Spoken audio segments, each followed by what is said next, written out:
ফের আলিপুর চিড়িয়াখানায় বাঘিনীর মৃত্যু। গত সেপ্টেম্বর মাসে এই যে আলিপুর চিড়িয়াখানা আমরা রয়েছি, সেখানে 24 ঘন্টার ব্যবধানে দুটি বাঘিনীর মৃত্যুর ঘটনা ঘটে এবং এর পরবর্তীকালে আবারও মঙ্গলবার দিন রাত্রেবেলা দেখা যায় আলিপুর চিড়িয়াখানা বাঘিনীর যে খাঁচা, সেখানে বাঘিনী মৃত অবস্থায় পড়ে রয়েছে।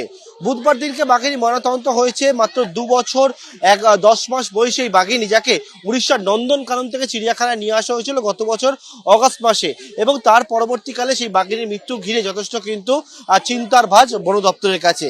এবং এক্ষেত্রে আলিপুর চিড়িয়াখানার ডিরেক্টর তিনি যে বিষয়টা জানিয়েছেন যে বাঘিনীর মৃত্যু কি কারণে হলো, সেটা কিন্তু আলিপুর চিড়িয়াখানার যে নিয়ম রয়েছে সেটা মেনে ময়নাতদন্ত হয়েছে, ভিজারা পরীক্ষার জন্য পাঠানো হয়েছে। কয়েকদিন ধরেই বাঘিনী অসুস্থতার কারণে ভুগছিল একটি ঠিকই, কিন্তু অরণ্য ভবন সূত্রে যেটা জানতে পারা যাচ্ছে সেটা হচ্ছে বাঘিনী প্যারাসাইটের আরো সমস্যায় ভুগছিল। কিন্তু এক্ষেত্রে যারা ব্যাঘ্র বিশেষজ্ঞ তারা বলছেন প্যারাসাইটের কারণে মৃত্যু হতে পারে না। 2 বছর 10 মাস বয়সী বাঘিনী যখন বাঘের একেবারে বাড়ার সময় তখন মৃত্যুর ঘটনায় স্বাভাবিকভাবেই কিন্তু চিন্তার ভাঁজ ফেলেছে একবারে বন দপ্তরের কাছে, এবং ইতিমধ্যে ওই বাঘিনীর ময়নাতদন্তের পরে যে পিএম ফাইন্ডিংস কি আসে তার জন্য অপেক্ষা করছে বন দপ্তরের আধিকারিকরা।